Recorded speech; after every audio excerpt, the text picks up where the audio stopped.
readers, we're back and we're going to read some more nonfiction. So last time we read together, we read An Animal Community and we learned about the tools of fiction. Do you remember those nonfiction text features? These tools organize and present the information to help us better understand what we're reading. Do you remember any of the text features? Let's look at them. Ways that nonfiction teach us. One, we saw the table of contents. Do you remember another one? The heading, that's right. The bold words found at the top of the page telling us what those pages will be about. The next one is bold words. Those are important words that we need to know. Do you remember any more? A label, that's right. We see labels in text or in nonfiction text to tell us what something is. And there are captions beside photographs that tell us what pictures are about. And we know, and there are words to know in an index that tell us important words and where to find them. Great job. So today we're going to reread the story Glow. We're going to look closely at the photographs today, okay?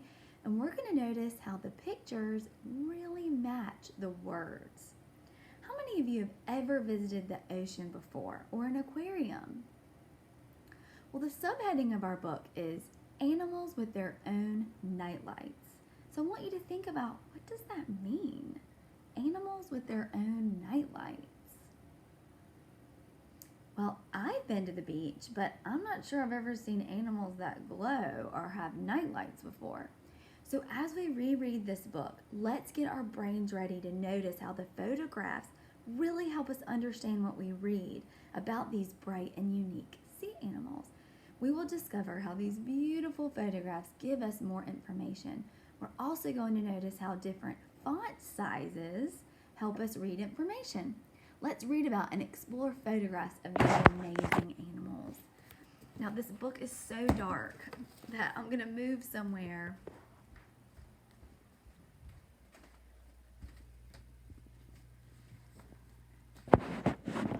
And hopefully it will be easier to see the pictures in here. Okay. All right. So Glow, animals with their own nightlights.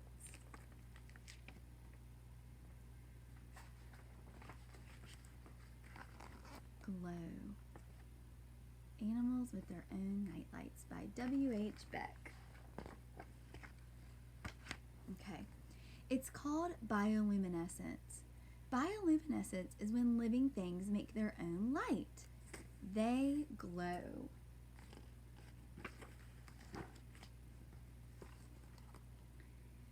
You might know animals that glow, but others might be new to you. Now that we know a little bit about text features, we see, oh, look at this. There are captions down at the bottom of these pages. And the captions tell us about the photograph. Let's see what it says about the firefly. You might recognize fireflies, which aren't flies at all, but a type of beetle. Scientists think that their light may warn predators, such as bats, that they aren't a good meal. And this anglerfish lure other fish to them with a glowing light organ. So as I look at these pictures, the first thing I notice is that they are photographs, right? Someone didn't draw these. Someone took this picture, a picture of these. This makes me think that nonfiction writers use photographs to show how things really look. I also notice that the words say, you might know some animals that glow, and I see two photographs or images of a firefly and a big fish with teeth. This fish really looks scary, doesn't it? Look at those big teeth. Ooh.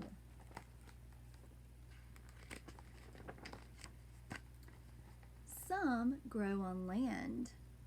Many fungi, such as these foxfire mushrooms, grow on rotting wood, and they light up the forest floor. Wow.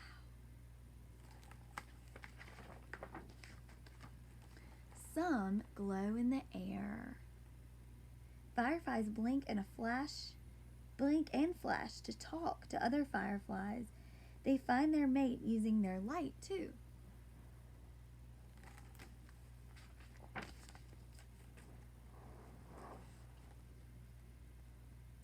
But more than anywhere else on our planet, animals glow in the water. That's because sunlight can't reach very far under the waves. It's dark. So the animals make their own light. They glow. Oh, another caption. Water covers 2/3 of the earth. An estimated 50 to 80% of all life forms, including the white anglerfish and glowing sucker octopus seen here, are found under the ocean surface.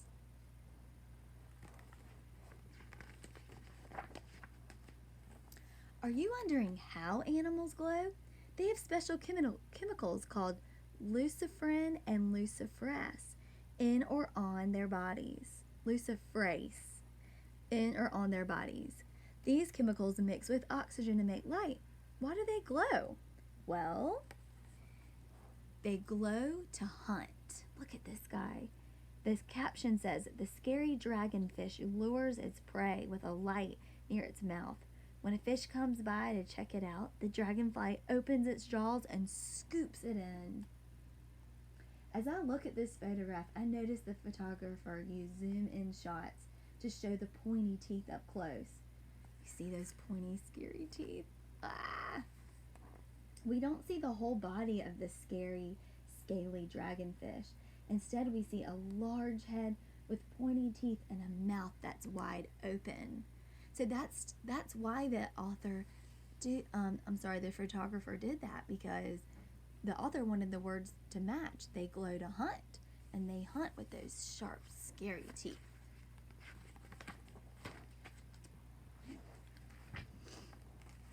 They glow to hide. They glow to find a friend. Okay, I want you to to look closely at this photograph. Okay, look closely and tell your whisper turtle what you notice about this page.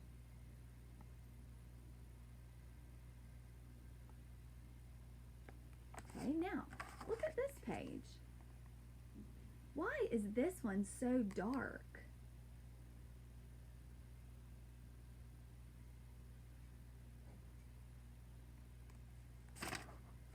So the photographer shows the jewelfish up close.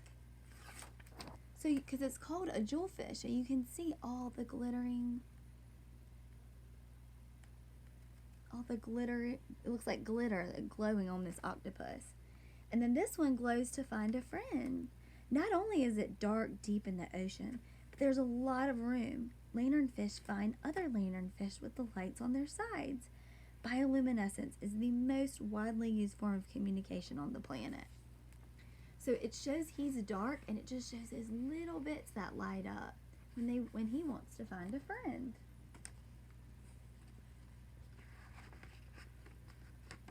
Okay. They glow to lose an enemy. A brittle star can drop an arm when it is in danger. Its enemy will follow that glowing arm, which allows the rest of the star to get away. They glow to trick.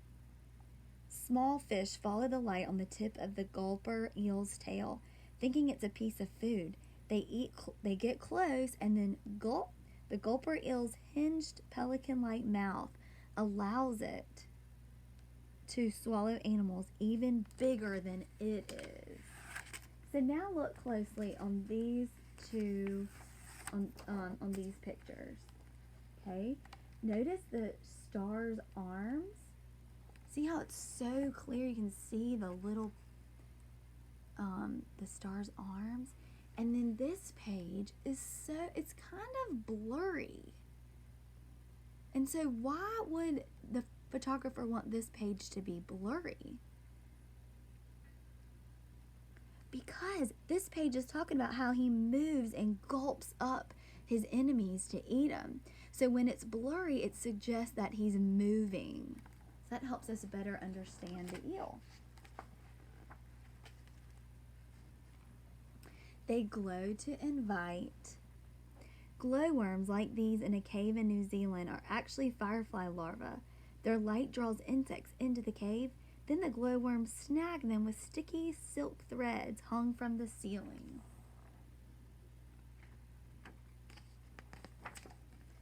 They glow to call for help.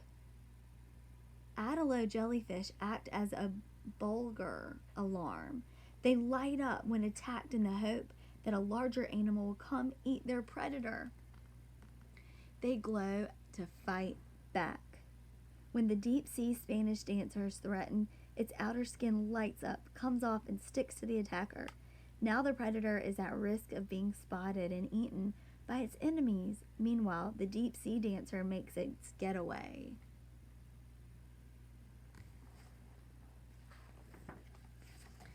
They glow to daze. When threatened, the vampire squid squirts a cloud of glowing ink at its predator while it swims away. And dazzle. Green bomber worms release glowing round balls when pursued. And what does that mean? Yeah, when something's coming to eat it, that's what they do to protect themselves. And some glow for fun. Well, not exactly. Scientists just don't know yet why some animals are bioluminescent. Large animals glow.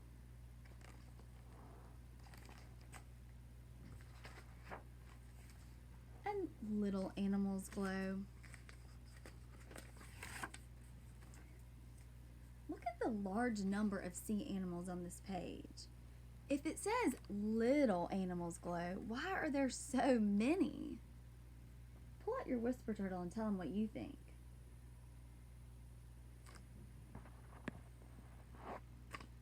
That's right. There are so many because the camera is super zoomed in. They're so tiny that the photographer had to zoom in really far to be able to see them. So that does make it match the words, because at first it doesn't seem like it matches. But if you have enough of them, they can have a big effect. The author included a photograph of a beautiful scene with a lighthouse, as well as many dinoflagellates, creating a bright, beautiful scene. And the caption on this page says, "Sometimes bioluminescent dinoflagellates gather together and then get trapped in ocean bays, making the shoreline light up at night with each wave." See how the words in the caption match the photograph.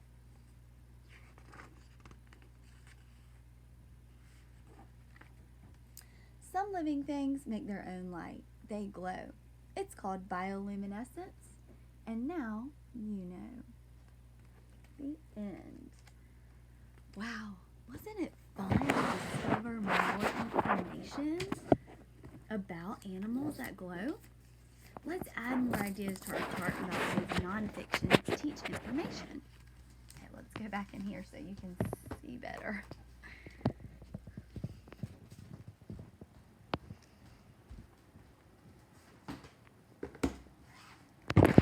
Okay, I want you to get out your whisper turtle and tell your partner or tell your turtle how we can learn from photographs in nonfiction writing. Ready? Go.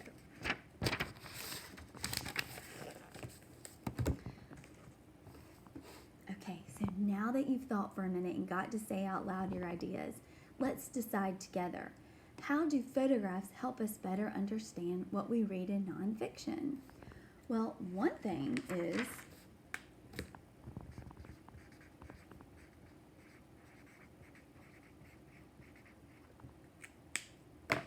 we notice that the photographs themselves show how things really look. Whenever someone draws something, it's their idea of what something looks like. But when you take a picture or a photograph, it's real, it's what it really looks like. And it makes things more believable, right? And it makes it easier to understand. When I see a photograph, just like in the book Glow, I'd never seen those animals before. So I'm so glad that the author took photographs so we could really see. It's like we were really there. Okay? Next,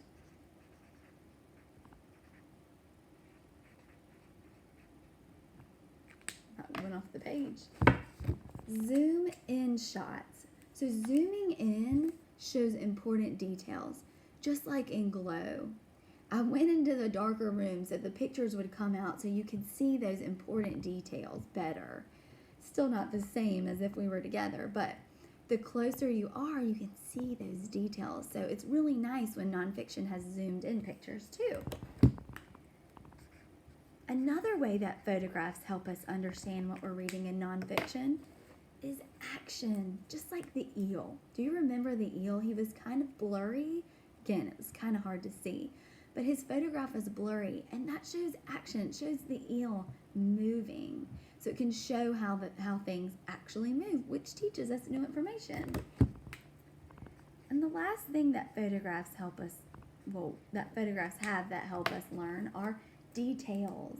Details give more information than the words can tell us, right? We can read about something all day long, but when we have a real photograph and we see the details in the photograph, it helps us understand. Wow, you did a lot of thinking work again today. And I learned a lot of additional information about sea animals that glow, didn't you? Woo, we read a bunch in the captions that were telling us about the animals. As we continue to read, remember that it's important for us to notice and use features and tools to help us understand the topic. These tools also help us learn about and enjoy what we're reading. Okay, readers, it's your turn. Time to log on to Rise Kids or grab a book at your house. See if you can pick a nonfiction book that has real photographs. See if you can identify any text features, and see if you can help yourself understand why photographs help you learn. Give yourself double pats on the back, double kisses to the brain. Great work today. See you next time.